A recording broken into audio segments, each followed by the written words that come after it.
ഡിസൈന്, അതുപോലെ നമുക്ക് അതിനകത്ത് നിന്ന് കിട്ടുന്ന എക്സ്പീരിയൻസ്, ഇതൊക്കെ ഡെവലപ്പ് ചെയ്യുന്ന ഒരാളാണ് ഫ്രണ്ട് എൻഡ് ഡെവലപ്പർ എന്ന് പറയുന്നത്. കുറേ ടെക്നോളജീസ് ഉണ്ട്, എല്ലാം പറഞ്ഞാൽ എണ്ണിയാനൊടുങ്ങില്ല. പിന്നെ ഏറ്റവും ബേസ് നിങ്ങൾ ഇപ്പോൾ യൂസ് ചെയ്യുന്ന HTML, അതുപോലെ CSS, ജാവ, നിങ്ങളുടെ ഒരു തോട്ട് എന്താണ് AI എന്ന് പറഞ്ഞാൽ? അതെ, അതിനകത്ത് എന്താണ് നടക്കുന്നത്? എന്തെങ്കിലും പൊതുവേ കേൾക്കുന്നതാണ് എല്ലാവരും AI എന്ന് പറയും. പക്ഷേ റെസ്യൂംസ് ഇവാലുവേറ്റ് ചെയ്യുമ്പോൾ ഇവർ അവിടെ AI-യുടെ ഏതൊന്നും എത്തിയിട്ടുണ്ടാവില്ല. അവർ ചിലപ്പോൾ മെഷീൻ ലേണിംഗ് പഠിച്ചിട്ടുണ്ടെന്ന് പറയും, ഡാറ്റ അനാലിസിസ് പഠിച്ചിട്ടുണ്ടെന്ന് പറയും. ഇതിനപ്പുറം AI എന്നൊരു കോൺസെപ്റ്റ് സ്ട്രക്ചേർഡ് ആയിട്ട് മനസ്സിലാക്കി അതിന്റെ ഏത് പാർട്ടിലേക്കാണ് ജോബ് നോക്കുന്നത്, അങ്ങനെ ഒരു റെസ്യൂംസ് വളരെ കുറച്ചിട്ടാണ് കാണുന്നത്.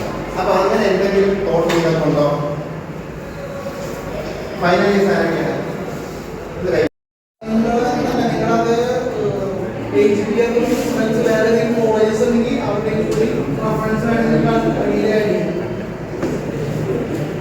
എനിക്ക് ചോദിക്കാൻ ഡൗട്ട് ഉണ്ടെങ്കിൽ അടുത്തോട്ട് വരാം. നിങ്ങളുടെ ഡൗട്ടിന്റെ ചോദ്യം എനിക്ക് ഞാൻ വന്നത് ഡൗട്ട്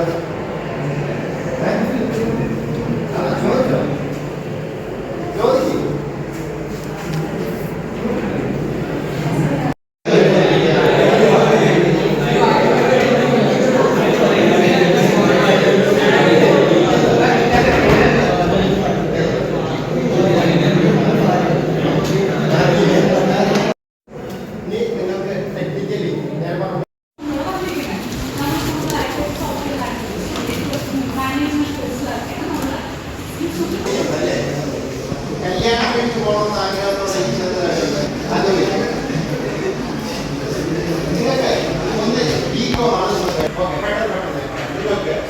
പൊതുവെ എല്ലാവരും ലക്ഷ്യബോധമില്ലാതെ മുന്നോട്ട് പോകുന്നവരാണ്. ഒരു 15 കിട്ടുന്ന സമയം നമ്മളെ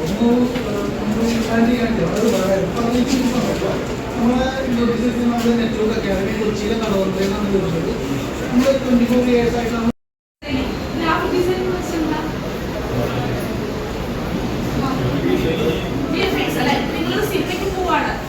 കാണാൻ പോകുമ്പോൾ ഒരു പ്രൊഡക്ഷൻ ഹൗസിന്റെ പേര് നിങ്ങൾ ഡെഫിനറ്റ്ലി ഒരു സ്ക്രീനിലേക്ക് ഒരു രീതി നിങ്ങൾ കണ്ടിട്ടുണ്ടാവും.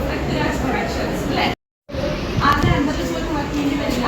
ഫ്രീലാൻസ് ആയിട്ട് വർക്ക് ചെയ്യാൻ പറ്റുന്ന ഒരു കോഴ്സാണ് എന്ന് പറയുന്നത് ഡിജിറ്റൽ മാർക്കറ്റിംഗ് എന്ന് പറയുന്നത്. ഓക്കെ, ഒരു എക്സാമ്പിൾ പറയാം. നിങ്ങളൊരു ഫ്രണ്ടോ അല്ലെങ്കിൽ ഒരു ഷോപ്പ് തുടങ്ങാനായിട്ട് ഉദ്ദേശിക്കുന്നത്. ഓക്കെ, അവരൊരു ന്യൂസ് പേപ്പറിൽ അഡ്വർടൈസ്മെന്റ് കൊടുത്താലാണോ അവർക്ക് റിസൾട്ട് വേണ്ടി കിട്ടുന്നത്, അതല്ലെങ്കിൽ ഒരു സോഷ്യൽ മീഡിയയിൽ പോസ്റ്റ് ചെയ്താലാണോ റിസൾട്ട് വേണ്ടി കിട്ടുന്നത്? അതുകൊണ്ടാ കൂടുതൽ ഇപ്പോ സോഷ്യൽ മീഡിയ യൂസ് ചെയ്യുന്ന ആൾക്കാരാണ്. അഡ്വർടൈസ്മെന്റ് കൊടുത്താൽ നമുക്ക് ഇത് കോഴ്സസ് മാത്രമായിട്ടല്ല നമ്മൾ പ്രൊവൈഡ് ചെയ്യുന്നത്, വിത്ത് ഇന്റേൺഷിപ്പോട് കൂടിയിട്ടാണ് നമ്മൾ എല്ലാ കോഴ്സും നമ്മുടെ ഓഫീസിൽ പ്രൊവൈഡ് ചെയ്യുന്നത്. ഓക്കെ, പിന്നെ വൺസ് നിങ്ങൾ കോഴ്സ് കംപ്ലീറ്റ് ചെയ്ത് നിങ്ങൾ കോഴ്സിൽ 80% ആകുമ്പോൾ നമ്മൾ അവിടെ തന്നെ ഇന്റർവ്യൂ പ്രിപ്പറേഷനും കാര്യങ്ങളൊക്കെ നമ്മൾ സ്റ്റാർട്ട് ചെയ്യുന്നത്. ഓക്കെ, നിങ്ങൾ ആരെങ്കിലും ഒരു ഇന്റർവ്യൂ എടുത്തിട്ടുള്ള ആൾക്കാരാണോ? ഒരു ഇന്റർവ്യൂവിന് പോകുമ്പോൾ എങ്ങനെയാണ് സംസാരിക്കുന്നത്, എന്തൊക്കെ സംസാരിക്കണം, എങ്ങനെ പോകണം, റെസ്യൂമിൽ എന്തൊക്കെയാണ് വേണ്ടതെന്നുള്ള എൻ്റെ കാര്യങ്ങളെല്ലാം നമ്മൾ അവിടുന്ന് പ്രൊവൈഡ് ചെയ്ത് തരുന്നത്. ഇനി ഒരു കോഴ്സ് കൂടിയുണ്ട്, ലോജിസ്റ്റിക്സ് കേട്ടിട്ടുണ്ടോ? Logistics and supply chain management. Digital marketing, graphic designing പറഞ്ഞ പോലെ തന്നെ ആഫ്റ്റർ കോവിഡ് കുറച്ചൊരു ജോബാണ് ഉള്ളത് logistics and supply chain management. എല്ലാത്തിനും ഒരു ഇൻട്രോ ഞാൻ തന്നേ ഉള്ളൂ. കുറെ എല്ലാവർക്കും ഡീറ്റെയിൽ ആയിട്ട് ഞാൻ പറഞ്ഞു കഴിഞ്ഞാൽ നിങ്ങൾ തന്നെ കൺഫ്യൂസ്ഡ് ആവും എന്താണെന്ന് നോക്കുന്നത്. അപ്പോൾ ഏതെങ്കിലും ഒന്നിനെ കുറിച്ച് നിങ്ങൾക്ക് കൂടുതൽ ഡീറ്റെയിൽസ് അറിയണം എന്നുണ്ടെങ്കിൽ നമ്മുടെ ബ്രൗസറിന്റെ അതിനകത്ത് നമ്മുടെ കോൺടാക്ട് ഡീറ്റെയിൽസ് ഉണ്ട്. ലാസ്റ്റ് നമ്മുടെ കോൺടാക്ട് ഡീറ്റെയിൽസ് ഉണ്ട്. അതിനകത്ത് ഒന്ന് കോൺടാക്ട് ചെയ്താൽ ഇപ്പോൾ നിങ്ങൾക്ക് വെബിനാർ പോലെ വെബിനാർ ആകുമ്പോൾ നിങ്ങൾക്ക് ഇത്ര ഗ്രൂപ്പ് ആൾക്കാരെന്ന് പറഞ്ഞാൽ നമ്മളത് കണ്ടക്ട് ചെയ്ത് തരാം. നിങ്ങൾ അത്ര ദൂരം വരെ വരാൻ പറ്റില്ല. അപ്പം അങ്ങനെയാണെങ്കിൽ നമുക്ക് വെബിനാറും കാര്യങ്ങളും നമ്മൾ കണ്ടക്ട് ചെയ്ത് തരാം. ഓക്കെ, ഇനി നിങ്ങളിത് കംപ്ലീറ്റ് ചെയ്ത് കഴിഞ്ഞ് നമ്മുടെ അടുത്തേക്ക് പഠിക്കാനായിട്ട് വരാണെന്നുണ്ടെങ്കിൽ നമ്മളുടെ ഹോസ്റ്റൽ സൗകര്യം കാര്യങ്ങളെല്ലാം നമ്മൾ പ്രൊവൈഡ് ചെയ്ത് തരുന്നുണ്ട്. ഇതിന്റെ കൂടത്തിൽ തന്നെ നമ്മൾ പാർട്ട് ടൈം ജോബും കാര്യങ്ങളെല്ലാം നമുക്ക് പ്രൊവൈഡ് ചെയ്ത് തരുന്നത്. അപ്പോൾ നിങ്ങൾക്ക് കുറച്ചുകൂടി എന്നോട് എക്സ്പ്ലോർ ചെയ്ത് പഠിക്കാനുള്ള ഒരു ഓപ്പർച്യൂണിറ്റി നമ്മൾ പ്രൊവൈഡ് ചെയ്ത് തരുന്നുണ്ട്. കംപ്ലീറ്റ് ചെയ്ത് കഴിഞ്ഞാൽ പ്ലേസ്മെന്റ് സപ്പോർട്ട് നമ്മൾ ചെയ്തു തരും. 6 months to 1 year കോഴ്സ് ആയിട്ടാണ് നമ്മൾ പ്രൊവൈഡ് ചെയ്യുന്നത്. ഓക്കെ, വിത്ത് പാർട്ട് ടൈം ജോബോട് കൂടിയിട്ടാണ് എല്ലാ കോഴ്സസും നമ്മൾ പ്രൊവൈഡ് ചെയ്യുന്നത്. നിങ്ങളെല്ലാവരും ഇവിടുന്ന് ഇപ്പോൾ വിട്ട് നമ്മൾ അവിടെ